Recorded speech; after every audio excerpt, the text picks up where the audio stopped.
На Сунжинской станции скорой помощи каждый занят своим делом. Главврачу Лидии Точиевой тоже некогда отдыхать, а ведь в юности мечтала стать юристом, но судьба распорядилась по-другому. Вспоминает себя, как, будучи в регионе в числе первых выпускников медфакультета, проходила ординатуру в Санкт-Петербурге. Там же работала в городской ревматологической больнице, затем продолжила карьеру в Ингушетии участковым врачом, терапевтом в Сунжинской ЦРБ.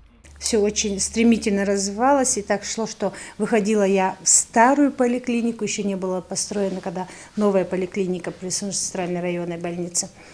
И буквально через какой-то промежуток времени мы перешли уже и в новую поликлинику, и меня там назначили заведующей поликлиникой, где я проработала в должности более 10 лет. Не было такого дня, чтобы я пожалела о выборе профессии, особенно после того, когда я поняла, что я могу оказать человеку помощь в нужное время, быть нужным не только там своим родным и близким, но и для посторонних людей, для пациентов. Но ты от этого уже получаешь какое-то удовольствие от своей работы. И что бы там ни было, какие бы там трудности ни были, сопряженные своей работой, в итоге ты приходишь к тому, что ты получаешь от этого удовольствие. Свои сильные и слабые стороны человек познает лишь в минуты трудности. Особым периодом в ее карьере, где пришлось проявить характер и выдержку вкупе с профессионализмом и самоотдачей, стал 2020 год, когда весь мир поразила эпидемия новой коронавирусной инфекции. Первые зараженные, поступающие больные, организация их размещения, мобилизация медперсонала, дежурство без выходных, попытки успокоить родственников больных. Тогда ингушские медики сплотились в одну семью, вспоминает Лидия Точиева. Массово люди болели. Болели в том числе и медицинские работники. И нужно было как-то выходить из ситуации. Ни один из моих сотрудников на тот момент не сказал, что мы не выйдем, не придем. Нагрузка нарастала, люди работали через сутки. Но мы с достоинством выдержали этот период. И, алхамдулилла, на сегодняшний день вы видите, какой у нас идет спад пандемии.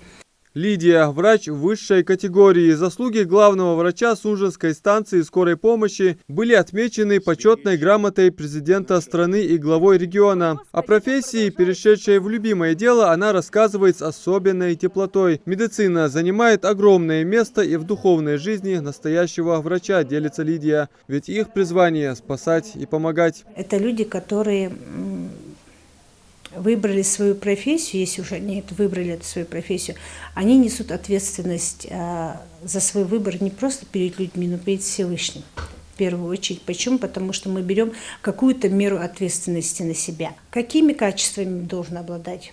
Да, в первую очередь, наверное, милосердием, состраданием, но при этом он должен быть и в меру хладнокровным, потому что бывают такие страшные ситуации, когда нельзя терять контроль над собой.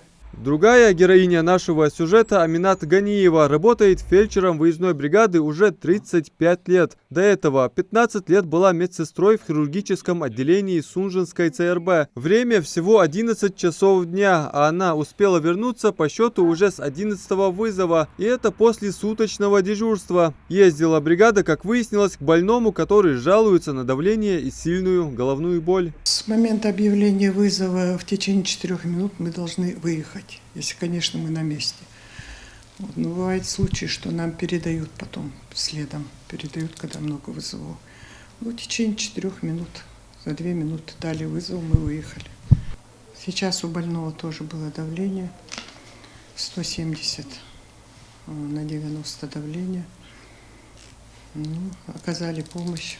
Аминат Ганиевой скоро исполняется 71 год. Человек, на первый взгляд, строгий и с характером, но это только с виду. Позитивный, чуткий и добрый медработник, за спиной которого немало трудностей. Не без юмора делится, мечтала стать артисткой, но так получилось, что в 1972 году пришла работать в Сунжинскую ЦРБ, а дальше затянула. В коллективе тогда являлась единственной ингушкой. Были дни и радостные, и не очень. Должного материально-технического обеспечения не было, помнит и про их первую карету скорой помощи. Это были зеленые уазики, где в середине был мотор, и он нагревался, особенно в летнюю погоду. И у нас тогда же не было пластиковых бутылок. стеклянные вот эти бутылки из-под воды держали водители. Открывался этот капот, оттуда этот пар, и они поливали. И приходилось ждать. Не секрет, что медики отличаются своей высокой коммуникабельностью. Их деятельность требует и психологической отдачи. С пациентами на вызовах приходится вести себя по-разному, отмечает Аминат. С кем-то нужно придерживаться строгой дисциплины, с другими быть предельно мягкой. В том и другом случае больные начинают выходить из стрессовой ситуации, делится Аминат. Люди, давшие клятву Гиппократа, боятся ли они сложностей и что такое для них трудности? Трудно, когда приезжаешь на смерть.